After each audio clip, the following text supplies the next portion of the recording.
வெண்முரசு. வெண்முகில் நகரம் 64. பகுதி 13. பகடையின் எண்கள் 5. வாசிப்பது சந்தீப்.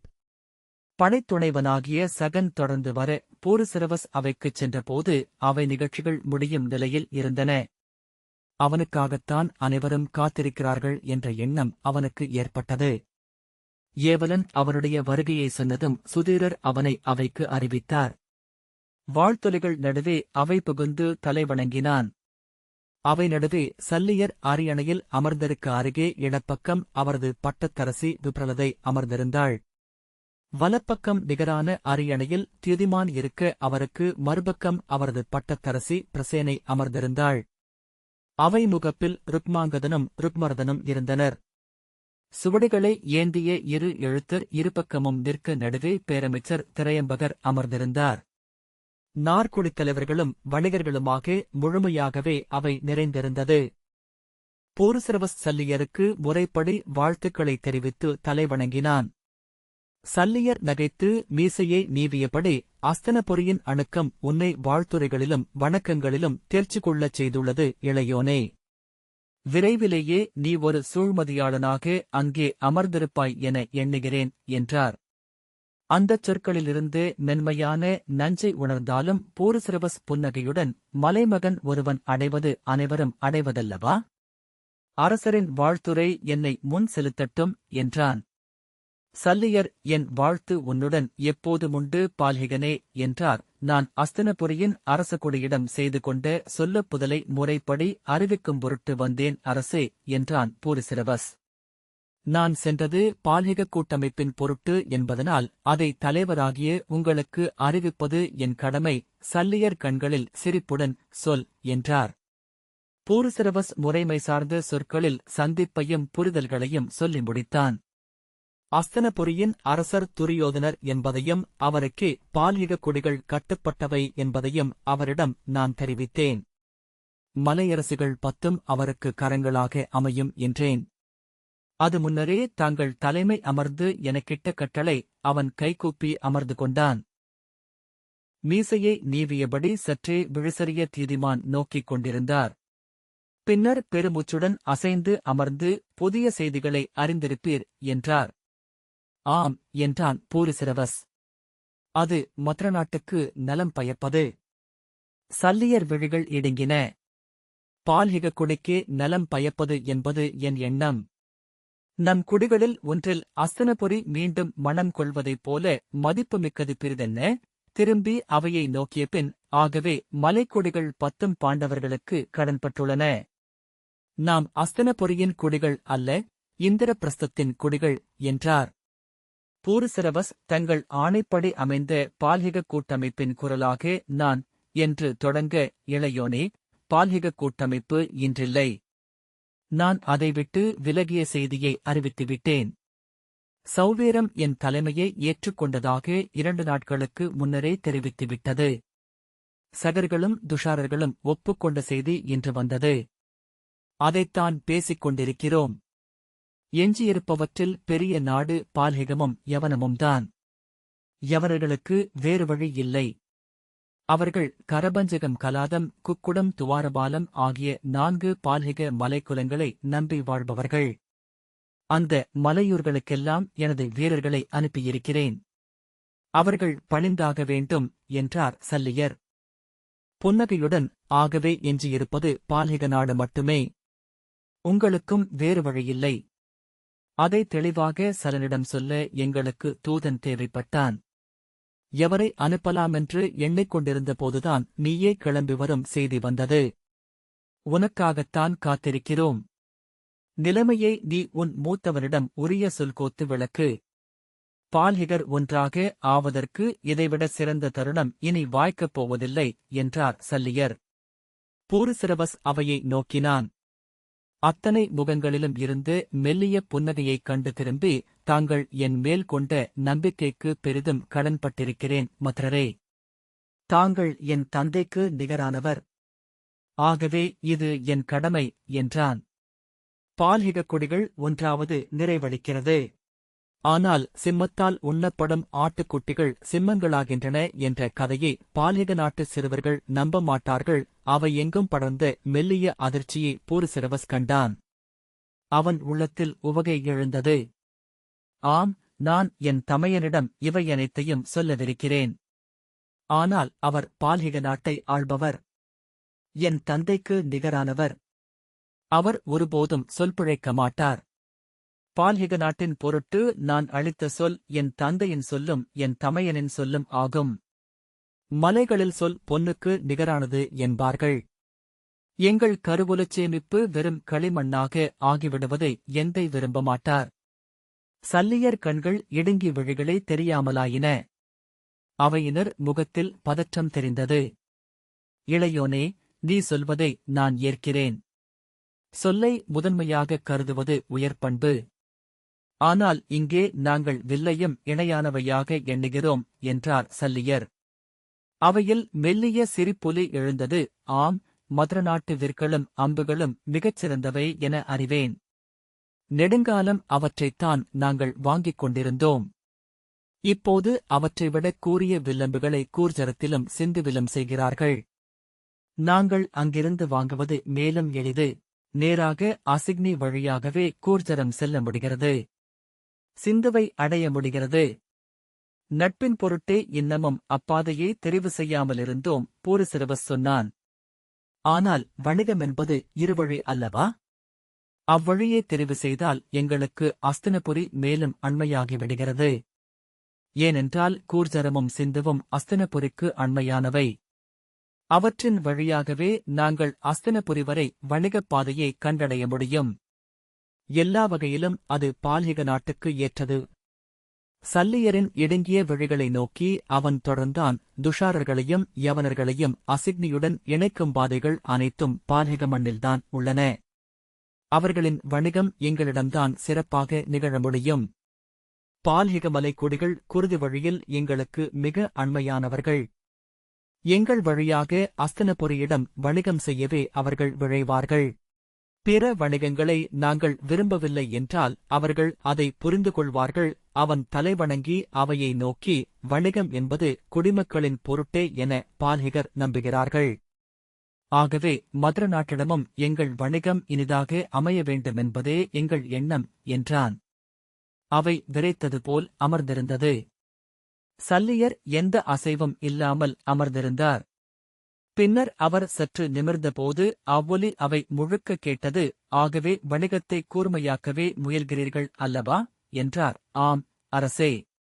வணிகம் என்பது எப்போதும் இருசாராருக்கும் நலம் பயக்க வேண்டும் அல்லவா?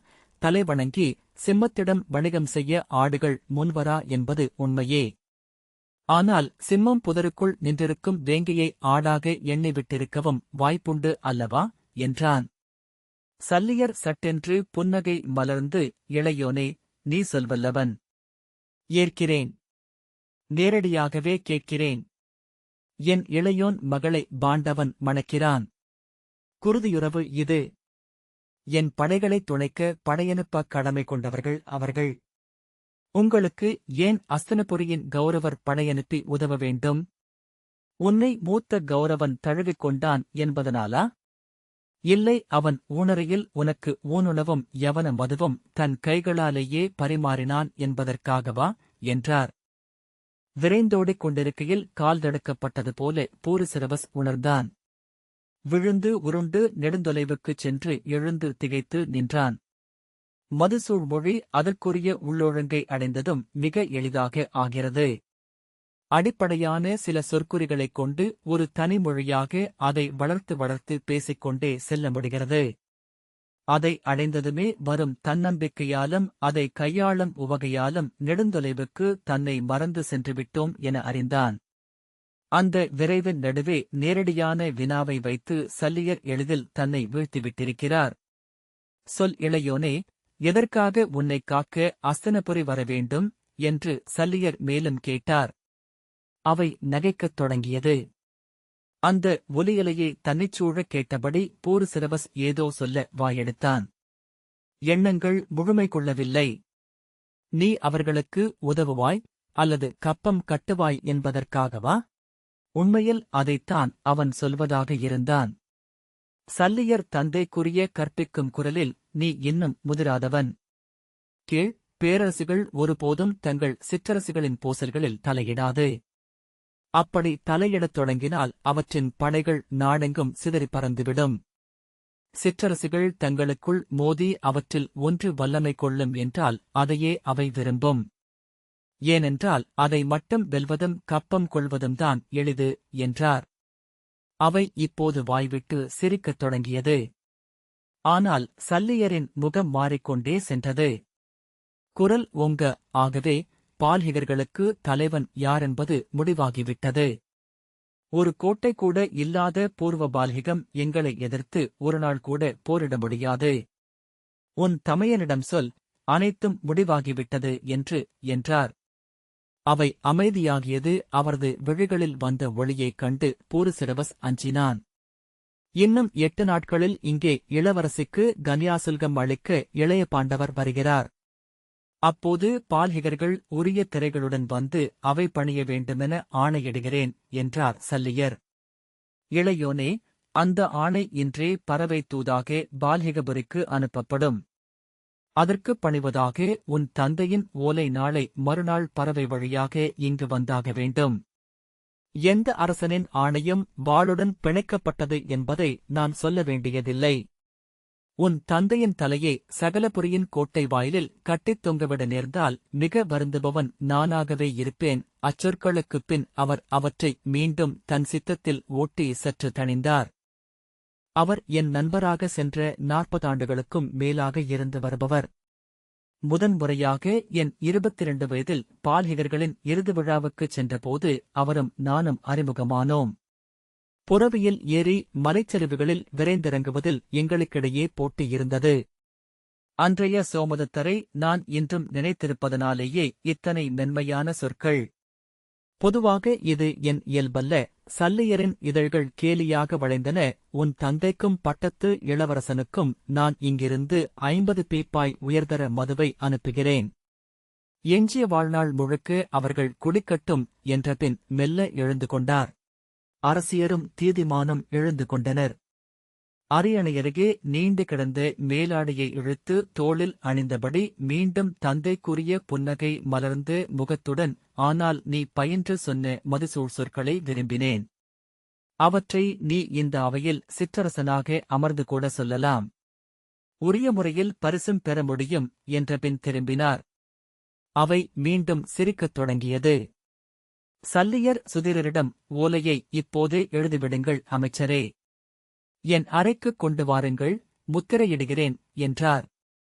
பூருசிரவஸ் பதற்றத்துடன் எழுந்து திரும்பி மதுர நாட்டு அவையை நோக்கிவிட்டு உடல் துடிக்க விழுதிருப்பிக் கொண்டான். அரசே என அழைத்த பின்னரே சொல்லப்போவதென்ன என அவனே அறிந்தான். பாண்டவர்களில் இளையவரின் 2ஆம் துணைவியாக தங்கள் மகள் ஆவது அனைத்து வகையிலும் தங்கள் தகுதிக்குரியது. அதற்காக பால்ஹிகனாக நானும் மகிழ்கிறேன். இளவரசிக்கு நான் கொண்டு வந்திருக்கும் பரிசில்களை அளிக்க எனக்கு அனுமதியளிக்க வேண்டும் என்றான். சல்லியரின் விழிகள் சுருங்கின. இளவரசி இங்கே கற்றுக்கொண்ட கல்வியும் கலைகளும் பாஞ்சாலன் மகளை மகிழ்விக்கும் என்பதில் எனக்கு ஐயமில்லை. சல்லியர் அந்தச் சொற்களால் புண்பட்டது முகம் சிவந்ததில் தெரிந்தது. ஆனால் அதன்மேல் ஒரு புன்னகையை பற்றவைத்துக் கொண்டபடி, உண்மை, பால்ஹிகப் பெண் குருகுலத்தின் அரசியாக ஆவது என்பது நல்லூழே. ஏனென்றால் அவள் இங்கே பேரரசியாவாள். அவள் காலடியில் தங்கள் முடிவைத்து வணங்கி பால்ஹிக மன்னர்கள் திரை செலுத்துவார்கள். பால்ஹிக நாடுகளை இணைக்கும் மைய விசையாக அவள் திகழ வேண்டுமென்பதை இறையாணை போலும் என்றார். பூருசிரவஸ், ஆனால் அவர்கள் அங்கே இந்திரபிரஸ்தத்தில் அல்லவா இருந்தாக வேண்டும்? எளியவர்கள் அவர்களை சந்திக்க முடியாதல்லவா என்றான். சல்லியர் கைவீசி, வந்து செல்லலாம். உன் கோரிக்கையை அவளிடம் சொல்கிறேன் என்றார். ஆம், அது நன்று. இதற்காகத்தான் பேரரசுகளின் இளவரசிகளை வெளியே மணம் புரிந்து அனுப்புவதில்லை. அவர்கள் தங்கள் பிறந்த நாட்டிலேயே வாழ்கிறார்கள், அரசாள்கிறார்கள். அதன் பொருட்டுத்தான் அவர்களுக்கு மிகச்சிறிய சிற்றரசிலிருந்து கூட மணமகனை பார்க்கிறார்கள் என்றான் பூருசிரவஸ். அவை முழுமையாகவே உறைந்துவிட்டதை அவன் திரும்பாமலேயே அறிந்தான். சல்லியரின் முகம் அவரை மீறி கோணலாக இழுபட்டது. பூருசிரவஸ், தாங்கள் சொல்வது முற்றிலும் உண்மை அரசே. குருதியுறவுக்காக மட்டுமே பேரரசர்கள் உதவுவார்கள். ஆனால் குருதியுறவுகள் எங்கே எப்படி மலருமென அறிய முடியாதல்லவா என்றான். அனைத்தும் முடிந்துவிட்டது என உணர்ந்ததும் பூருசிரவஸ் ஆறுதலையும் பதற்றத்தையும் ஒருங்கே உணர்ந்தான். அவன் விழிகள் சல்லியரின் ஒவ்வொரு மயிர்காலையும் என கூர்ந்து நோக்கின. சல்லியர் அரைக்கணம் தன் இளையவனை நோக்கினார். பின்பு, ஆம், அதை புரிந்து கொண்டேன். அனைத்தையும் நோக்கி முடிவு செய்வோம் என்று சொல்லி புன்னகை செய்தார். பூருசிரவஸ் தலைவணங்க, நீடூழி வாழ்க என்று வாழ்த்திய பின் திரும்பி நடந்து சென்றார். அவர் செல்வதை அறிவிக்கும் முரசுகளும் கொம்புகளும் முழங்கின. அகம்படியர் அவரை சூழ்ந்து கொண்டனர். அவர் செல்லும் வழியை ஒருக்க வீரர்கள் ஓடினார்கள். தீதிமான் நலன் பெருக என பூருசிரவஸை வாழ்த்திவிட்டு திரும்பிச் சென்றார். அவை கலைவதை பூருசிரவஸ் வெறுமனே நோக்கி நின்றான். அவன் உடலும் உள்ளமும் ஓய்ந்திருந்தன. ஒவ்வொருவராக அவனை வணங்கி முகமன் சொல்லி பிரிந்து சென்றனர். ருக்மரதன் அவனருகே வந்து, பால்ஹிகரே, இரவு நெடுநேரமாகிறது. தாங்கள் துயிலாமல் வந்திருக்கிறீர்கள் என்றான். பூருசிரவஸ், துயில் இனிமேல் வருமென நினைக்கிறேன் என்றான். ருக்மரதன், நீங்கள் பேசிக் கொண்டது என்ன என்றே எனக்குப் புரியவில்லை. ஆனால் தந்தைக்கு நிகராக நீங்கள் நின்று பேசியதைக் கண்டு திகைத்தேன். அஸ்தனபுரியினரிடம் சென்று நிறைய கற்றுக்கொண்டிருக்கிறீர்கள் என்றான். பூருசிரவஸ் புன்னகையுடன், நாளை காலை அவை கூடுவதற்கு முன்னதாக நான் இளவரசியைக் கண்டு என் பரிசில்களை வழங்க வேண்டும். அவைக்கு வந்து விடை பெற்று நான் பால்ஹிகபுரிக்கு மீள்கிறேன் என்றான். திரும்பி சகனை நோக்கி போகலாமென தலையசைத்தான். மாளிகைக்குச் செல்லும் மரப்பாதையில் நடந்தபோது மதுமயக்கிலிருப்பதாக தோன்றியது. காற்றிலாடும் மரங்களின் மேல் பாதை ஆடுவதனால்தான் என விளங்க சற்று நேரமாகியது. செல்லச் செல்ல உடலின் எடை கூடி வந்தது. அறைக்குச் சென்று அப்படியே படுக்கையில் விழுந்து கண்களை மூடிக்கொண்டான். உடலெங்கும் ஓடிய குருதி விரைவழிந்து மெல்ல அடங்குவதை உணர்ந்தபோது எங்கோ சிட்டுக்குருவி சிறகடிப்பதைக் கேட்டான். சிட்டுக்குருவியா என வியந்து கொண்டாலும் அவன் படுத்தபடியேதான் இருந்தான். மீண்டும் சிட்டு சிறகடித்தது. அவனருகே வந்து சிறகொதுக்கி அமர்ந்து மணிமூக்கைத் தூக்கி மெல்ல ரீக் ரீக் என்றது. பாலையில் சிறிய சிட்டுக்கள் உண்டு என்று தேவிகை சொன்னாள். அவள் அறைக்குள் நின்றிருப்பதை அவன் அப்போதுதான் உணர்ந்தான். எழுந்தமர முடியாமல் உடல் எடை கொண்டு குளிர்ந்திருந்தது. அவை விடியற்காலையில் மட்டுமே வெளிவரும். விரைவிலேயே புல்மணிகளை உண்டுவிட்டு முள்மரங்களின் நிழலுக்குள் சென்று ஒடுங்கிவிடும். இரவும் பகலும் பெரும்பாலான நேரம் அங்குதான் இருக்கும். நீங்கள் கேட்டிருக்கலாம். அவை இடைவெளியின்றி பூசலிட்டு ஒலித்துக் கொண்டிருக்கும். அவன், ஆம், ஒருமுறை பார்த்திருக்கிறேன் என்றான். சில சமயம் ஓநாய்கள் காற்றில் எம்பி எழுந்து அவற்றை கவ்விக்கொள்வதுண்டு. ஓநாய் அவற்றை வேட்டையாடுவது வெறும் சுவைக்காக மட்டுமே. ஓநாயின் ஒருவாய் உணவாகக் கூட அவை அமைவதில்லை. ஆம், மிகச்சிறியவை என்று அவன் சொன்னான். நான் மூத்தவளை அழைத்துக் கொண்டு வந்தேன். அவள் உங்களிடம் ஏதோ பேச விழைகிறாள் என்றாள் தேவிகை. யார்? அவன் படுத்தபடியே கேட்டான். தேவிகை திரும்ப அங்கே துச்சளை நின்று கொண்டிருந்தாள். படுத்துக் கொள்ளுங்கள் என்று அவள் சொன்னாள். வாழ்பொன் மிக ஆழமானது. ஆறுவதற்கு நெடுநாளாகும். பூருசிரவஸ், வாழ்பொன்னா? எங்கே என்று கேட்டதும்தான் தன் வலதுகை வெட்டுண்டிருப்பதைக் கண்டான். எங்கே என்று அவன் கேட்டன். இங்கு போரில் கையை வெட்டும் வழக்கம் உண்டு. ஆனால் விரைவிலேயே கைகள் முளைத்துவிடும். துச்சளை சிரித்தபடி வந்து கட்டிலில் காலடியில் அமர்ந்தாள். அறிந்திருப்பீர்கள், கார்த்தவீரியரின் 1000 கைகளையும் பரசுராமர் வெட்டிக் குவித்தார். பூருசிரவஸ் பெருமூச்சுடன் ஆம் என்றான். அதன்பின் யாதவர்கள் அனைத்து போர்களிலும் கைகளை வெட்டுவதை ஒரு பழுதிர்த்தலாகவே கொண்டிருக்கிறார்கள். ஏன் என்றான்.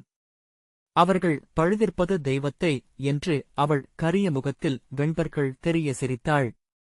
நான் விரைவில் நலமடைய விழைகிறேன் என்றான் பூருசிரவஸ். நலமடைந்தாக வேண்டும் இளவரசே.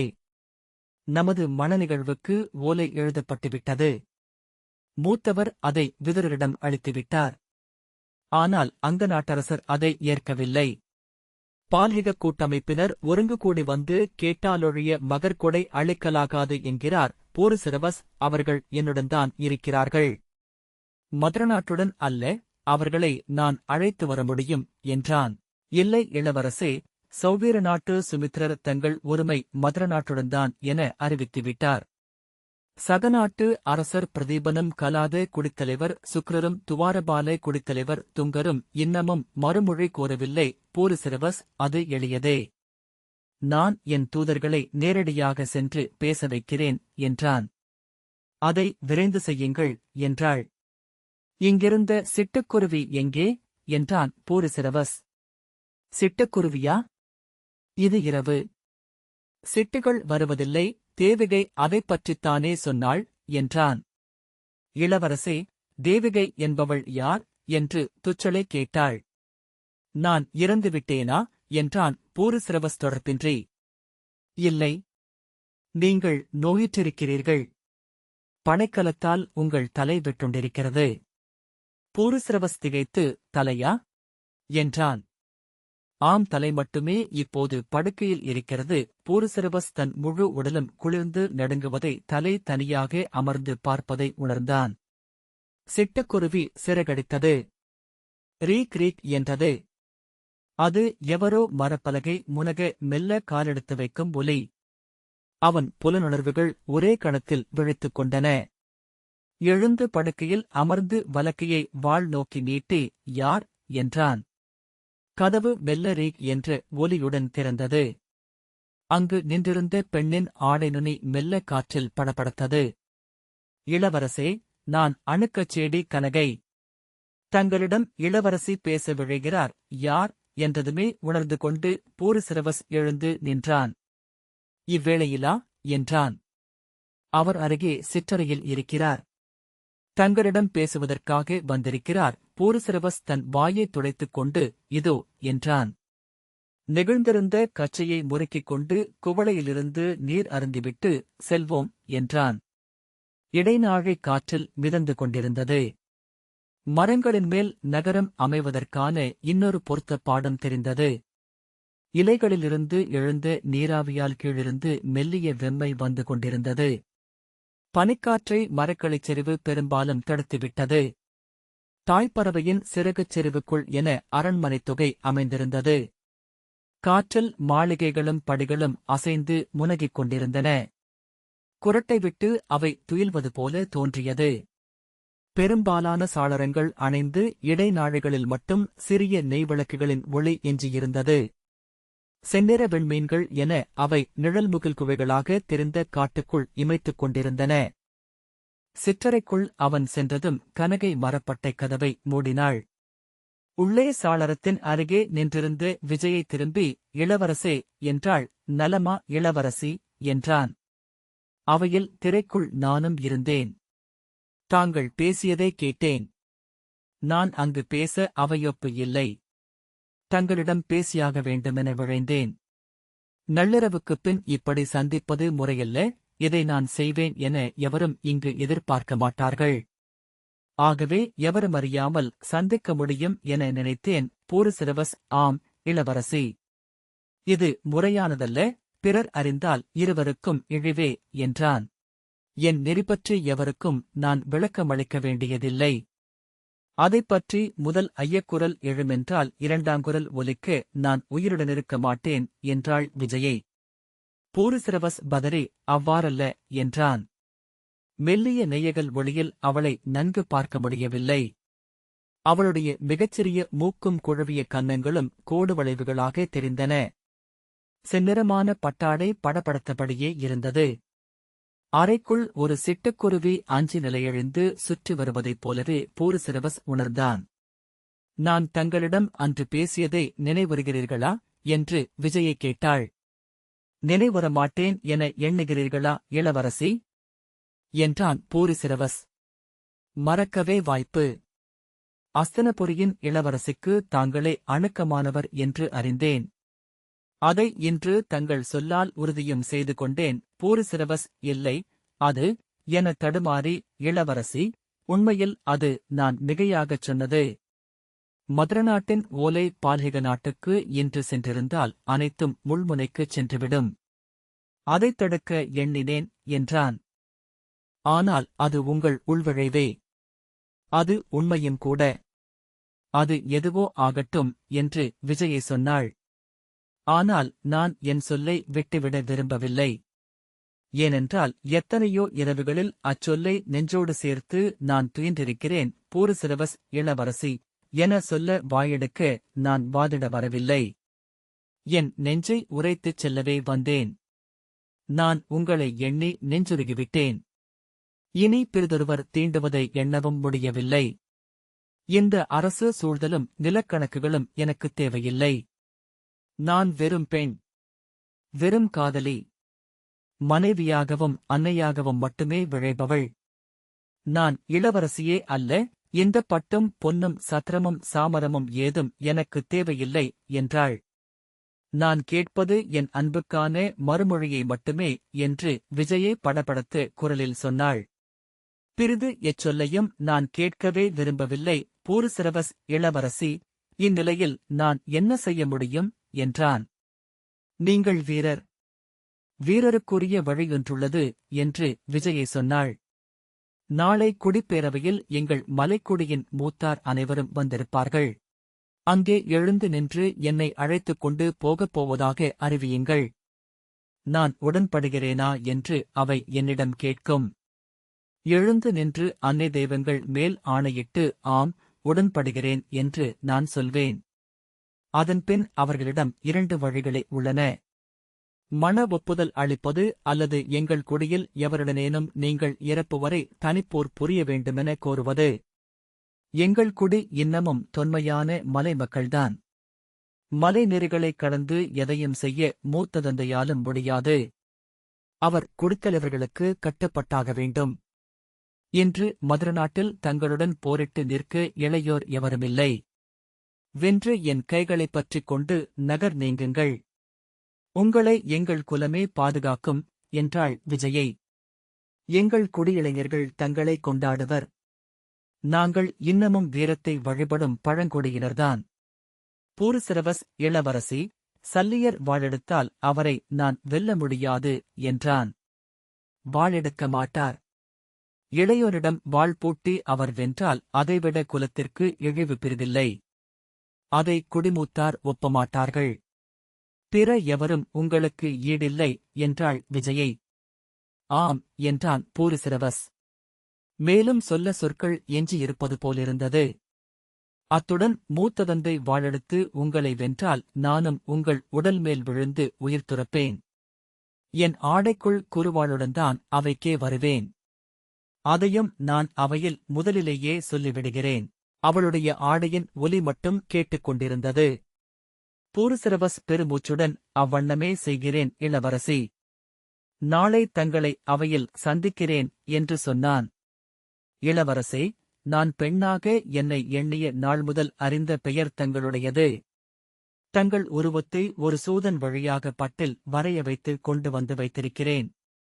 அதை நோக்கி நோக்கி நான் வளர்ந்தேன் என்றபோது அவள் குரல் இடறியது. என் விழைவை 2 தந்தையரும் அறிவார்கள். சென்ற முறை அங்கே வரும்போது அதை தெளிவாகவே சொன்னேன். அரசியலில் பெண்களின் விழைவுகளுக்கு இடமில்லை இளவரசி என்றான் பூரிசிரவஸ். நான் அரசியலை அறியேன். நான் இளவரசி அல்ல. இந்த முடியையும் குடியையும் எப்போது வேண்டுமென்றாலும் துறக்கிறேன். மலைச்சரிவில் மண்குடிலில் உங்களுடன் ஆடுமேய்த்து வாழவும் சித்தமாக இருக்கிறேன் என்று சொன்னதும் அவள் விசும்பி அழத் தொடங்கினாள். அவ்வொலியைக் கேட்டபடி பூரிசிரவஸ் செயலற்று நின்றான். அவளைத் தொட்டு அணைத்து ஏதேனும் சொல்ல விழைந்தான். ஆனால் அதை முறைமீறலாகவே அவன் நெஞ்சு உணர்ந்தது. பெருமூச்சுடன் இளவரசி, தாங்கள் நெஞ்சார வேண்டும். அனைத்தும் செம்மையாக முடியும் என முறைமைச்சொல் சொன்னான். அவள் தன் மேலாடையால் முகத்தை மூடியபடி நீண்ட பெருமூச்சுகள் விட்டு தன்னை ஆற்றிக்கொண்டாள். அன்னையர் சொல் துணையிருக்கட்டும் என்ற பின் திரும்பி வாயில் வழியாக வெளியே சென்றாள். இந்த வாசிப்பை கேட்டதற்கு நன்றி.